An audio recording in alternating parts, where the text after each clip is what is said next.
Halo teman-teman, apa kabar nih sebelumnya? Pada kesempatan kali ini, saya dan teman-teman saya akan memberikan informasi tentang multiple intelligence atau sering kita sebut dengan kecerdasan ganda. Sebelum kita lanjut, saya akan memperkenalkan diri saya dan teman-teman saya. Perkenalkan, nama saya Benedikta Dwi Adventiana dan teman-teman saya yaitu Alivia Musla Fakrudin, Amelia Putri Wulandari, Andika Rizky, Anissa Anastasia Salsabila, Daniar Asyari, Dias Putri Amelia, dan Dina Amaria. Sebelum kita lanjut ke materi, teman-teman harus tahu nih, apa pengertian dari intelijensi itu sendiri, atau kecerdasan. Menurut para tokoh, salah satunya Howard Gardner, ada beberapa definisi tentang kecerdasan. Kecerdasan dapat didefinisikan dengan kemampuan memecahkan masalah yang muncul dalam kehidupan nyata, kemampuan melahirkan masalah baru untuk dipecahkan, dan juga kemampuan menyiapkan atau menawarkan suatu layanan yang bermakna dalam kehidupan kultur tertentu. Sedangkan menurut Santrok, pada tahun 2008, kecerdasan adalah keterampilan menyelesaikan masalah dan kemampuan untuk beradaptasi dan belajar dari pengalaman hidup sehari-hari. Nah, bisa kita simpulkan dari beberapa definisi para tokoh di atas, intelijensi atau kecerdasan adalah kemampuan-kemampuan yang dimiliki oleh setiap individu dalam merespon dan menyesuaikan diri dengan lingkungannya, serta tingkat produktivitas dan kreativitas dalam memecahkan persoalan yang dihadapi. Teman-teman kebayang gak sih kalau kita nggak bisa beradaptasi atau menyesuaikan diri kita dengan lingkungannya? Ya, akibatnya hidup kita akan jauh dari kata produktivitas dan nilai kreativitas kita akan menurun, serta kita akan sulit untuk memecahkan persoalan itu sendiri. Jadi, jangan lupa untuk menyesuaikan diri dengan lingkungannya, teman-teman. Pada tahun 1983, Howard Gardner dalam bukunya The Theory of Multiple Intelligence mengusulkan 7 macam komponen kecerdasan yang disebutnya dengan multiple intelligence atau inteligensi ganda. Seiring dengan perkembangan zaman, konsep inteligensi berkembang hingga Howard Gardner dalam Savard and Seton 2009 mengemukakan 8 jenis kecerdasan. Nah, akhir-akhir ini ditambah satu lagi kecerdasan hingga total menjadi 9 jenis inteligensi. Nah, yang pertama ada special intelligence atau kecerdasan spasial, yaitu kemampuan membayangkan dan memanipulasi objek secara rinci yang terdapat di lingkungan sekitar. Contohnya saat seniman melihat sebuah lukisan, mereka dapat melihat adanya perbedaan yang tampak di antara goresan-goresan kuas yang orang lain tidak bisa melihatnya. Nah, ciri-ciri special intelligence ini yang pertama, senang mencoret-coret, menggambar, melukis, dan membuat patung. Yang kedua, senang belajar dengan grafik, peta, diagram, atau alat bantu visual lainnya. Yang ketiga, kaya akan hayalan, imajinasi, dan kreatif. Yang keempat, menyukai poster, gambar, film, dan presentasi visual lainnya. Yang kelima, pandai main puzzle, maze, dan tugas-tugas lain yang berkaitan dengan manipulasi. Nah, profesi yang berhubungan sama special intelligence ini ada insinyur, arsitek, dan perencana kota. Itu contohnya.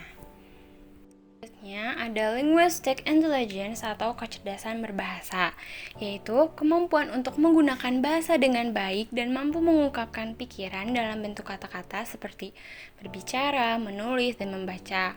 Orang dengan kecerdasan verbal ini sangat cakap dalam berbahasa, menceritakan kisah, berdebat, berdiskusi, melakukan penafsiran, menyampaikan laporan, dan berbagai aktivitas lain yang berkaitan dengan berbicara dan menulis. Ciri-ciri linguistic intelligence ini yang pertama, mampu membaca dan mengerti apa yang dibaca. Yang kedua, mampu mendengar dengan baik dan memberikan respon dalam suatu komunikasi verbal. Yang ketiga, mampu menirukan suara, mempelajari bahasa asing, dan mampu membaca karya orang lain. Yang keempat, mampu menulis dan berbicara secara efektif. Yang kelima, tertarik pada karya journalism, berdebat, pandai menyampaikan cerita, atau melakukan perbaikan pada karya tulis. Profesi yang berhubungan sama linguistic intelligence ini ada pustakawan, editor, penerjemah, jurnalis, tenaga bantuan hukum, pengacara, dan lain-lain.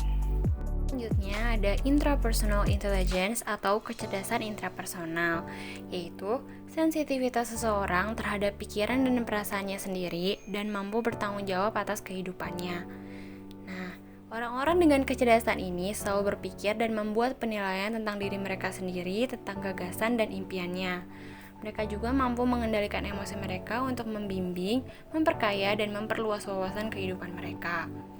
Nah, ciri-ciri orang dengan intrapersonal intelligence ini yang pertama, mengenal emosi diri sendiri dan orang lain, serta mampu menyalurkan pikiran dan perasaan. Yang kedua, termotivasi dalam mengejar tujuan hidup. Yang ketiga, mampu bekerja mandiri, mengembangkan kemampuan belajar yang berkelanjutan dan mau meningkatkan diri. Yang ketiga, tertarik sebagai konselor, pelatih, filsuf, psikolog, atau di jalur spiritual. Yang kelima, mampu menyelami atau mengerti kerumitan dan kondisi manusia. Profesi yang cocok dengan orangnya intrapersonal intelligence ini ada ahli psikologi, ulama, ahli terapi, dan konselor. Yang keempat, ada musical intelligence atau kecerdasan musikal. Kecerdasan musikal adalah kemampuan seseorang untuk menyimpan nada di dalam benaknya, untuk mengingat irama, dan secara emosional terpengaruh oleh musik. Kecerdasan musikal merupakan suatu alat yang potensial karena harmoni dapat merasuk ke dalam jiwa seseorang melalui tempat-tempat yang tersembunyi di dalam jiwa.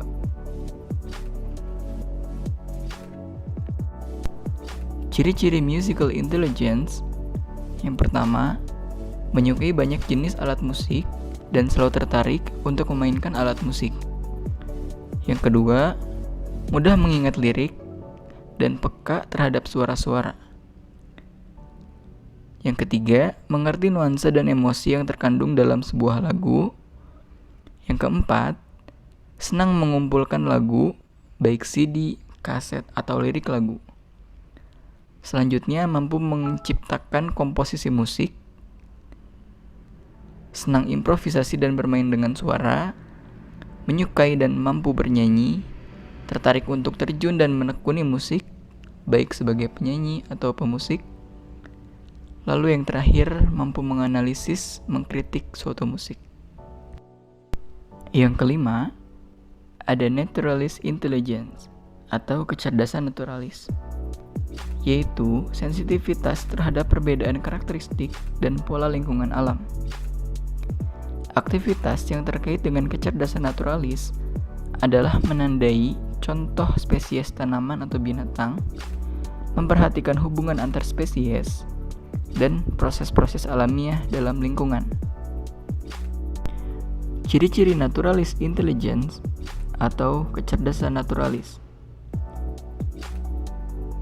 suka mengamati, mengenali, berinteraksi, dan peduli dengan objek alam, tanaman, atau hewan.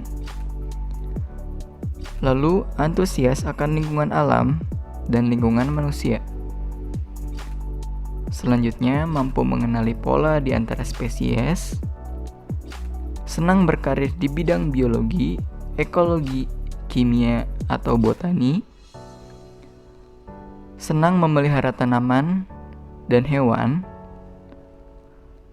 suka menggunakan teleskop, komputer, binokular, mikroskop untuk mempelajari suatu organisme. Lalu, senang mempelajari siklus kehidupan flora dan fauna. Terakhir, senang melakukan aktivitas outdoor seperti mendaki gunung, scuba diving, atau menyelam. Keenam, bodily kinesthetic intelligence atau kecerdasan gerak tubuh. Kecerdasan gerak tubuh merupakan keseimbangan tubuh yang baik, koordinasi tubuh yang baik ketika menari atau senam. Kecerdasan ini ditunjukkan oleh kemampuan seorang untuk membangun hubungan yang penting antara pikiran dan tubuh, yang memungkinkan tubuh untuk memanipulasi objek atau menciptakan gerakan. Secara biologi, ketika lahir, semua bayi dalam keadaan tidak berdaya, kemudian berangsur-angsur berkembang dengan menunjukkan berbagai pola gerakan, seperti tengkurap, berangkang, berdiri, berjalan, kemudian berlari, bahkan pada usia remaja berkembang kemampuan berenang dan akrobatik. Kecerdasan ini amat penting karena bermanfaat untuk meningkatkan kemampuan psikomotorik, meningkatkan kemampuan sosial dan sportivitas, membangun rasa percaya diri dan harga diri, dan meningkatkan kesehatan. Ciri-ciri bodily kinesthetic intelligence merupakan kecerdasan yang berhubungan dengan kemampuan dalam menggunakan tubuh secara terampil untuk mengungkapkan ide, pemikiran, perasaan, dan mampu bekerja dengan baik dalam menangani objek. Memiliki kontrol pada gerakan keseimbangan, ketangkasan, dan keanggunan dalam bergerak. Kemudian, menyukai pengalaman belajar yang nyata seperti field trip, role play, atau permainan yang menggunakan fisik. Senang menari, olahraga, dan mengerti hidup sehat. Suka menyentuh, memegang, atau bermain dengan apa yang sedang ia pelajari. Suka belajar, dengan terlibat secara langsung, ingatannya kuat terhadap apa yang dialami atau dilihat. Yang selanjutnya ada interpersonal intelligence atau juga bisa disebut kecerdasan interpersonal. Menurut Lewin, kecerdasan interpersonal merupakan kemampuan dalam memahami serta memperkirakan perasaan, suasana, hati, serta keinginan orang lain di sekitar dan dapat meresponnya dengan layak. Menurut Prasetyo dan Andriani, kecerdasan interpersonal merupakan kapasitas seseorang untuk memahami maksud dan keinginan serta motivasi dari orang lain. Menurut Safaria, kecerdasan interpersonal adalah kemampuan serta keterampilan seseorang untuk menciptakan hubungan sosial sehingga kedua belah pihak yang berada di dalam situasi benar-benar saling menguntungkan satu sama lain. Menurut Anderson yang tercantum dalam kutipan Safaria, terdapat 3 tingkatan dimensi kecerdasan interpersonal. Antara lainnya adalah yang pertama, social sensitivity atau juga dikenal dengan sensitivitas sosial, merupakan kemampuan seseorang dalam merasakan dan mengamati berbagai macam reaksi pada individu yang kemudian ditunjukkan baik dalam bentuk verbal ataupun nonverbal. Ada beberapa indikator di dalam sensitivitas sosial, yaitu sikap empati dan sikap prososial. Yang kedua ada social insight, merupakan kemampuan dalam memahami serta mencari solusi dari permasalahan yang efektif di dalam interaksi sosial. Ada beberapa indikator dalam social insight, yaitu yang pertama kesadaran diri, yang kedua keterampilan dalam memecahkan masalah, yang ketiga ada paham situasi sosial serta etika sosial. Yang selanjutnya, yang ketiga social communication, kemampuan seseorang dalam berkomunikasi yang baik, entah itu dalam bentuk verbal ataupun nonverbal. Kemampuan berkomunikasi ini mencakup dalam keterampilan berbicara, menulis, public speaking, hingga mendengarkan dengan efektif. Adapun ciri-ciri interpersonal intelligence, yaitu yang pertama, dapat mengembangkan serta menciptakan hubungan sosial yang baru dengan efektif. Yang kedua, mampu berempati dengan orang lain, atau dapat dikatakan memiliki kemampuan memahami orang lain secara utuh. Yang ketiga, memiliki kemampuan dalam mempertahankan hubungan sosialnya dengan cara yang efektif. Yang keempat, dapat menyadari komunikasi baik secara verbal ataupun nonverbal dari orang-orang lain. Yang kelima, dapat memecahkan masalah-masalah yang ada pada hubungan sosial. Yang keenam, memiliki keterampilan komunikasi yang baik. Dalam hal ini mencakup pada keterampilan berbicara, mendengarkan, serta menulis secara efektif. Yang selanjutnya H, logical mathematical intelligence atau juga bisa disebut kecerdasan logika matematis. Kecerdasan logika matematis adalah kemampuan dalam menggunakan angka dengan baik, melakukan penalaran dengan benar, mengolah alur pikiran yang panjang, dan mencerna pola-pola logis atau numeris dengan benar.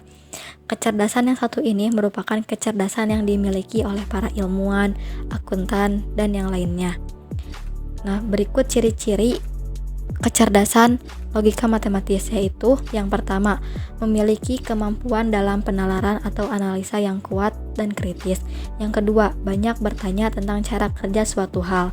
Yang ketiga, menyukai permainan strategi dan matematika. Yang keempat, suka memecahkan teka-teki. Yang kelima, menyukai cerita-cerita detektif. Yang keenam, sangat menyukai pelajaran matematika dan sains. Yang ketujuh, sangat tertarik dengan komputer. Yang kedelapan, suka bereksperimen. Nah, yang terakhir, memiliki nilai yang lebih tinggi dalam pelajaran sains dan matematika.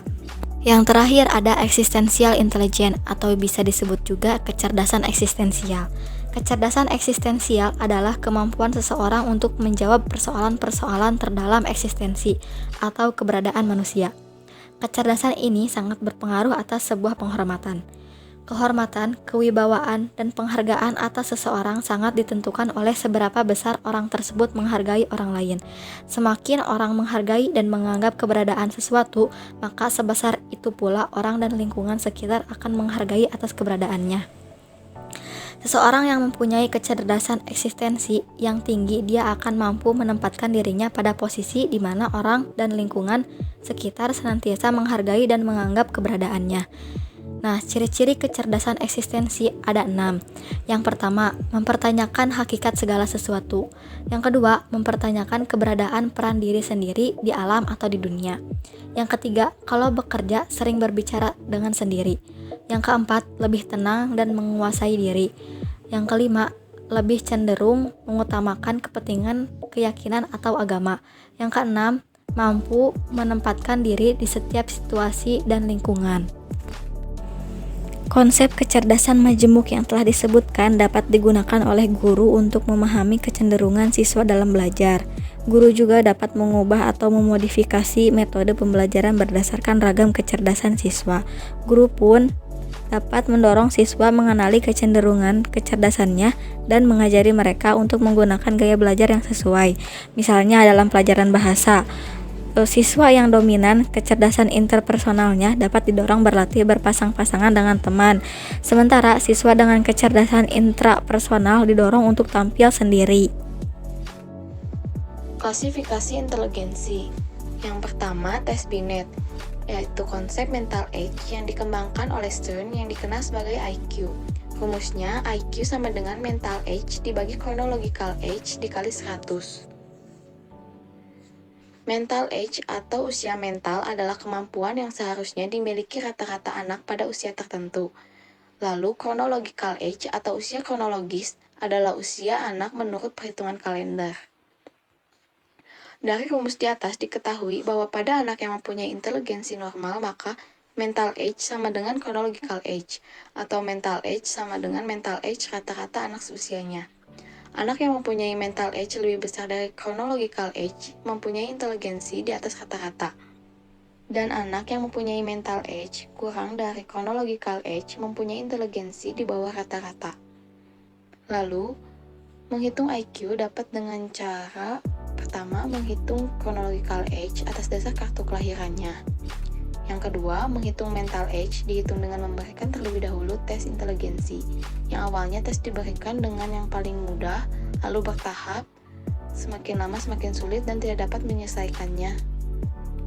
Yang ketiga, menghitung IQ menggunakan rumus. Klasifikasi IQ menurut Binet. Yang pertama ada jenius, IQ-nya 140 ke atas. Pada kelompok ini, bakat dan keistimewaannya telah tampak sejak kecil. Kelompok ini mempunyai kecerdasan yang sangat luar biasa. Nah, yang kedua ada kelompok sangat cerdas. IQ-nya 130 sampai 139. Kelompok ini termasuk kelompok cerdas yang berbeda pada tingkat tertinggi dalam kelompok tersebut. Umumnya tidak ada perbedaan yang mencolok dengan kelompok superior atau kelompok cerdas. Yang ketiga ada kelompok cerdas. IQ-nya 120 sampai 129. Ciri-ciri kelompok cerdas ini lebih pintar membaca, berhitung, cepat memahami, dan mempunyai pengetahuan yang lebih luas. Ia juga memiliki kesehatan dan ketahanan yang lebih baik daripada orang-orang normal. Yang keempat, ada kelompok di atas rata-rata, IQ-nya 110-119. Kelompok ini pada umumnya mampu menyelesaikan pendidikan tingkat universitas atau perguruan tinggi. Yang kelima, ada kelompok rata-rata atau normal, IQ-nya 90-109. Kelompok ini merupakan kelompok yang terbesar presentasinya di antara populasi. Mereka mempunyai IQ yang sedang, normal, atau rata-rata. Yang keenam, ada di bawah rata-rata, IQ-nya 80-89. Pada umumnya, kelompok ini agak lambat dalam mencerna pelajaran di sekolah. Meskipun demikian, mereka dapat menyelesaikan pendidikannya pada tingkat SMP, namun agak sulit untuk menyelesaikan pendidikan SMA. Yang ketujuh, ada kelompok garis batas atau bodoh. Kelompok ini merupakan kelompok tersendiri dari individu terbelakang. Nah, kelompok ini juga mempunyai kepandaian tertentu yang melebihi kecerdasannya, misalnya dalam bidang musik. Yang kedelapan, ada kelompok moron atau lemah pikir. IQ-nya 50-69. Moron merupakan masalah terbesar masyarakat. Pada masa dewasa, moron dianggap memiliki kecerdasan yang sederajat dengan kecerdasan anak-anak yang berusia 7-10 tahun. Yang terakhir ada imbisil. Mereka yang imbisil, IQ-nya 49 ke bawah. Nah, ia perlu ditempatkan dalam lembaga, sebab di lembaga inilah mereka akan belajar berbicara, makan sendiri, dan berpakaian sendiri. Yang kedua ada skala Wechsler. David Wechsler memperkenalkan versi pertama tes inteligensi yang dirancang khusus untuk digunakan bagi orang dewasa. Skala Wechsler dibagi menjadi 3. Yang pertama, Wechsler Preschool and Primary Scale of Intelligence untuk menguji anak usia 4 hingga 6,5 tahun. Nah, kemampuan anak pada usia ini sudah dapat diuji secara sistematis. Lalu ada Wechsler Intelligence Scale for Children Revised, itu terbit tahun 1974. Nah, tujuan ini untuk mengukur inteligensi anak-anak usia 6 hingga 16 tahun. Wechsler Intelligence Scale for Children Revised ini terdiri atas 12 subtes yang 2 diantaranya digunakan hanya sebagai persediaan apabila diperlukan penggantian subtes. Yang ketiga ada Wechsler Adult Intelligence Revised, itu terdiri dari beberapa aspek. Yang pertama aspek verbal, abstrak, numerikal, bahkan faktor G. Lalu dikelompokkan menjadi 2, yaitu kelompok verbal dan kelompok performance. Nah, tujuan Wechsler Adult Intelligence Revised ini untuk mengungkap inteligensi orang dewasa. Lalu tujuan pemisahan verbal dan performance IQ adalah untuk keperluan diagnosa. Jika misalnya seseorang mendapat handicap dalam bidang verbal atau kultural. Bisa dilihat dari tabel tersebut, klasifikasi IQ menurut Wechsler ada 7. Yang pertama, very superior, IQ-nya 130 ke atas. Yang kedua, superior, IQ-nya 120 hingga 129. Yang ketiga, break normal, IQ-nya 110 hingga 119. Yang keempat, average, IQ-nya 90 hingga 109.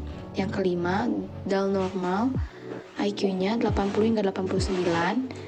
Yang keenam, borderline, IQ-nya 70 hingga 79. Dan yang terakhir, mental defective, IQ-nya 69 ke bawah. Emotional, spiritual intelligence, dan adversity quotient. Kecerdasan emosional atau sering disebut dengan EQ adalah kemampuan seseorang menerima, menilai, mengelola, serta mengontrol emosi dirinya dan orang lain di sekitarnya. Kecerdasan emosional menuntut pemilikan perasaan untuk belajar mengakui, menghargai perasaan pada diri dan orang lain, serta menanggapinya dengan tepat. Adapun kecerdasan intelijen mengacu pada kapasitas untuk memberikan alasan yang valid akan suatu hubungan. Menurut Johar dan Marshall, kecerdasan spiritual adalah kemampuan yang membuat seseorang mampu melakukan integrasi kehidupannya untuk menghadapi dan memecahkan persoalan makna dan nilai, yaitu kecerdasan untuk menempatkan perilaku dan hidup dalam konteks makna yang lebih luas dan kaya, kecerdasan untuk menilai bahwa tindakan atau jalan hidup seseorang lebih bermakna dibanding dengan yang lainnya, yang mencakup arti hidup, tujuan, dan motivasi untuk hidup. Adversity quotient adalah suatu kemampuan untuk bertahan dalam menghadapi segala masalah ataupun kesulitan hidup. Adapun menurut Stoltz, sebagai suatu kemampuan terdiri dari 4 dimensi dengan singkatan CO2RE, yaitu dimensi control, origin, ownership, reach, and endurance. Kontrol atau sering disebut dengan pengendalian ialah kemampuan seseorang yang mampu mempengaruhi dan mengendalikan respon individu secara positif terhadap situasi apapun. Origin ownership atau sering disebut dengan asal-usul dan pengakuan, yaitu sejauh mana seseorang menanggung akibat dari suatu situasi tanpa mempermasalahkan penyebabnya. Dimensi asal-usul sangat berkaitan dengan perasaan bersalah yang dapat membantu seseorang belajar menjadi lebih baik. Adapun dimensi pengakuan ini lebih menitik beratkan pada tanggung jawab, maksudnya yaitu suatu pengakuan akibat dari suatu perbuatan apapun penyebabnya.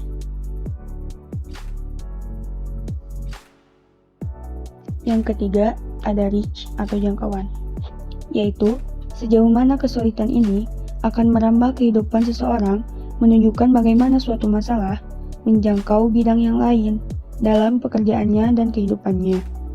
Adversity quotient yang rendah pada individu akan membuat kesulitan memasuki segi-segi lain dari kehidupan seseorang.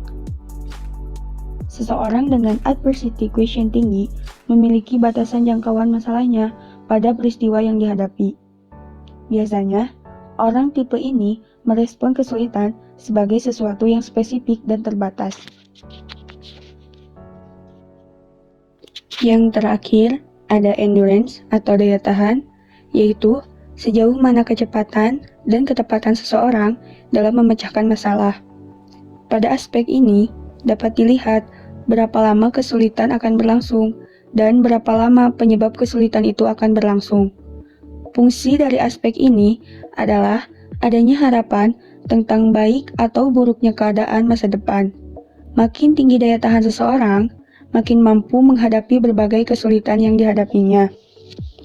Individu dengan adversity quotient tinggi biasanya memandang kesuksesan sebagai sesuatu yang berlangsung lama, sedangkan kesulitan-kesulitan dan penyebabnya sebagai sesuatu yang bersifat sementara.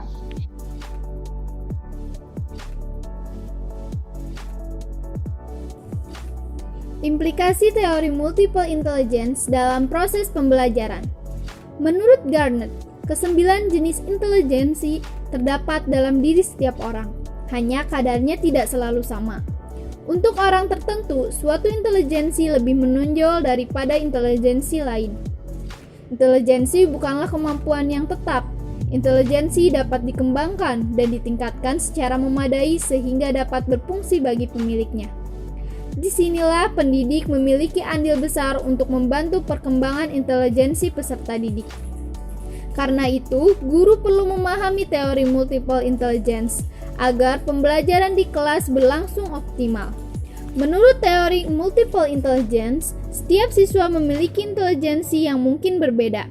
Siswa akan lebih mudah memahami pelajaran jika materinya disajikan sesuai dengan intelijensi yang menonjol dalam diri siswa. Misalnya, bila siswa menonjol dalam intelijensi musikal, ia akan mudah memahami mata pelajaran tertentu. Contohnya biologi jika dijelaskan dengan memasukkan unsur musik ke dalamnya. Jika siswa menonjol dalam intelijensi visual, ia akan lebih mudah menangkap pelajaran jika dijelaskan menggunakan bermacam-macam bentuk yang dapat diamati. Oleh karena intelijensi siswa di kelas beragam, maka guru bidang studi apapun perlu memasukkan dan mengolah materi yang akan diajarkan sesuai dengan intelijensi siswa-siswa tersebut. Para guru perlu mengajar dengan model bervariasi, sehingga setiap siswa merasa dibantu secara tepat oleh gurunya sendiri. Maka dari itu, akan sangat baik jika sebelum mengajar, setiap guru terlebih dahulu mencoba mengenali inteligensi apa saja yang dimiliki oleh anak didiknya. Biasanya, guru memiliki inteligensi tertentu yang menonjol, cenderung menggunakan pendekatan yang sesuai dengan inteligensi tersebut secara terus-menerus. Guru yang menonjol dalam inteligensi linguistik akan senang mengajar dengan menggunakan model inteligensi itu, seperti berceramah, bercerita panjang lebar, puisi, membaca, dan sebagainya. Guru yang inteligensi matematis logisnya menonjol akan lebih senang mengajar dengan menekankan cara pendekatan matematis logis, seperti secara sistematis, dengan skema, bagan, rumus, dan lain-lain. Kedua guru tersebut jarang mengajar dengan menggunakan inteligensi kinestetik badani, interpersonal, ruang visual, natural, atau yang lainnya, yang mungkin lebih cocok untuk siswa. Akibatnya, siswa yang tidak memiliki inteligensi yang sama dengan yang digunakan gurunya akan merasa kurang terbantu secara baik dalam pembelajarannya. Bahkan bisa jadi siswa tersebut merasa tidak diajar apapun oleh gurunya, karena gurunya mengajar dengan pendekatan yang cocok untuk dirinya sendiri. Nah, teman-teman tahu kan sekarang informasi-informasi tentang multiple intelligence atau kecerdasan ganda. Semoga informasi yang kami berikan dapat bermanfaat dan berguna bagi teman-teman semua ya. Terima kasih buat teman-teman semua yang telah menyaksikan ini. Semoga kita dapat bertemu di video selanjutnya.